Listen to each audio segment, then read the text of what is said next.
E aí, gente, tudo bem? Seguinte, a partir dessa semana aí, vocês já devem ter notado, aí já foi informado pelos próprio Classroom, no Facebook, foi avisado que a partir dessa semana a escola vai trabalhar, né, com projetos, com eixos temáticos, né? Então, cada dia haverá um grupo que trará aí novidades. Vocês já vão saber, né? Durante essa semana vocês vão estar conhecendo. Não quero aí abrir nada. Vocês vão estar vendo, tá? E aí, o trabalho semanal de vocês passa a ser com esses eixos, tudo fora o que vocês têm no Trilhas e tudo mais. Eu já avisei na semana passada por escrito lá na atividade, mas vou reafirmar agora que eu vou continuar gravando vídeo e postando vídeo para vocês, tá certo? Então, todas as quarta-feiras, como a gente fazia já vinha fazendo há algum tempo, eu vou continuar colocando os vídeos para vocês, dando sequência naquilo que eu estava passando, né? Que eu estava ensinando, tá? Então, continuo o trabalho com os eixos normais, vocês vão dar sequência nisso e tem os vídeos para assistir com as minhas aulas às quarta-feiras, tá? As atividades é que eu não vou dar toda semana, como eu fazia, tá? Então, que nem essa semana eu não vou dar atividade nenhuma, eu vou postar o vídeo só e só isso, tá? E aí, mais pra frente eu vou colocando atividade, mas de 2 em 2, de 3 em 3 aulas, tá certo? Chance para vocês colocarem as atividades em dia, quem tem atividade atrasada, vai lá, responde, envia, para eu deixar tudo em ordem, beleza? Então, é isso, tá certo? Então vamos agora para o assunto da nossa aula. Então vamos lá, gente, vamos falar aí do nosso tema, tá?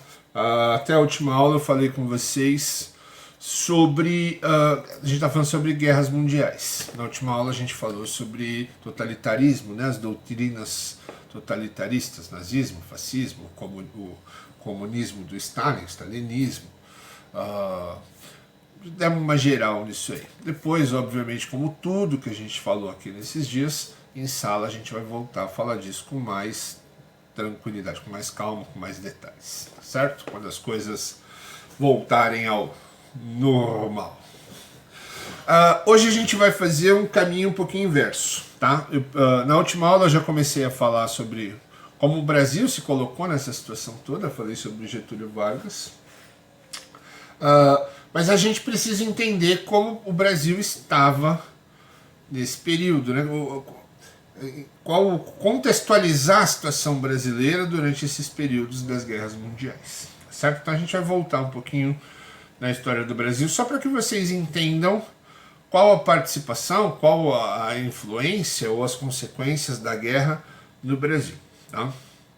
Então se a gente voltar ali no século XIX, lá, século XIX, onde começa ali as questões do século XX, onde vão começar as coisas lá da guerra, você vai ter a questão lá da partilha da África, tudo. A gente está falando dos europeus. E aqui, como é que a coisa estava? Qual que era a situação do Brasil, enquanto todos esses processos que levaram as guerras mundiais aconteciam lá na Europa, como estava o Brasil, qual era a situação brasileira nesse período.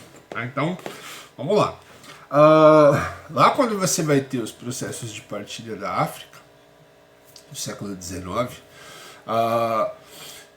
os países europeus, já industrializados, passando pela Belle Époque, período de crescimento e tudo mais, o Brasil vai ainda ser um país atrasado, um país mais arcaico, é um país que ainda sobrevive quase que totalmente da produção agrária, da agricultura, tá? Então o Brasil, desde a descoberta por Portugal, a gente já falou sobre isso já, o Brasil sempre foi utilizado como um grande quintal, onde no caso Portugal plantava, retirava os produtos naturais, tudo para ganhar dinheiro, plantou cana, depois plantou café, plantou fumo, plantou não sei o que, sempre com a intenção de ganhar dinheiro, tá certo? Acaba o período colonial, a gente já falou disso também. Tem o processo de independência com Dom Pedro. O Brasil se livra de Portugal. Pois a gente vai falar disso com mais calma também, mas uma independência meio de Araque, né? O filho do rei de Portugal separa o Brasil de Portugal com o conhecimento do próprio pai. Então é uma questão que precisa... Tem gente que odeia que fala isso, mas é uma questão que precisa ser melhor contextualizada. E o Brasil se torna um país independente que vai ter que andar com as próprias pernas. Mas o Brasil não passa por um processo de modernização. Tá? A própria independência do Brasil já demonstra esse desejo do atraso, né?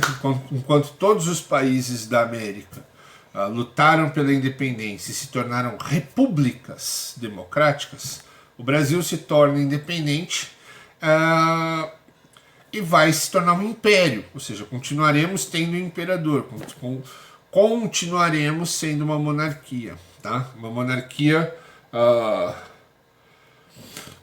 parlamentar em termos, né? Porque aqui a gente já falou disso, vai ser adotado o quarto poder por Dom Pedro e tudo mais. Então, no Brasil as coisas caminharam de uma maneira muito lentamente. O Brasil, enquanto os países se modernizavam, até alguns países vizinhos, nossa, aqui na América do Sul, vizinhos do Brasil, conquistaram a independência de uma maneira e se tornaram países politicamente mais modernos, mais avançados do que o próprio Brasil. O Brasil ele entrou num movimento de conservadorismo, manteve as mesmas estruturas, manteve a escravidão. Tá? Então o Brasil ele vai depender, o Brasil ele vai sobreviver quase que totalmente da produção agrícola. Tá? Então, enquanto na Europa está aquela coisa toda, correndo atrás de matéria-prima, de mercado consumidor, o Brasil ainda é um país agrário, tá? Quase que 100% sobrevivendo da agricultura, sobrevivendo da mão de obra escrava. Tá? Então no Brasil quem trabalha é o negro, é o escravo. Tá? O Brasil vai criar o Império Brasileiro, tanto com Dom Pedro, quanto principalmente com Dom Pedro II, filho de Dom Pedro. Ele vai se manter no poder, ele vai continuar com o Império, apoiado no patrocínio, né, no apoio dos fazendeiros de café. Tá? Esses fazendeiros de café, eles apoiam o imperador desde que o trabalho escravo seja mantido. Porque esses caras ganham fortunas, mas são fortunas amparadas no quê? Na produção do café e do trabalho escravo. Então existe um acordo entre fazendeiros do café e o imperador pela manutenção do trabalho escravo. Tá? E aí você vai ter os movimentos de libertação abolicionistas dentro do Brasil, fora do Brasil. Você vai ter a pressão da Inglaterra, a gente já falou disso. Tá? Mas o Brasil ainda é um país arcaico, enquanto outros países, um país atrasado, outros países estão se desenvolvendo, modernizando, lutando por isso. O Brasil ainda engatinha num sistema que os outros países passaram há muito tempo, já deixaram para trás há muito tempo. Toda essa luta do movimento abolicionista, a pressão dos outros países, e a pressão interna mesmo de todos os movimentos, de todas as pessoas que lutaram pela abolição, vocês têm aí no caderno, no Trilhas, no segundo, falando especificamente dessa questão da abolição. Leiam tudo, façam as atividades propostas aí por esse. E se tiver alguma dúvida, entre em contato comigo. Resultaram no quê? No fim da escravidão. Então, em 1888, o Brasil agrário, país produtor de café, independente totalmente da agricultura, da mão de obra escrava, em 1888 acaba a escravidão. Tá? Falamos disso já.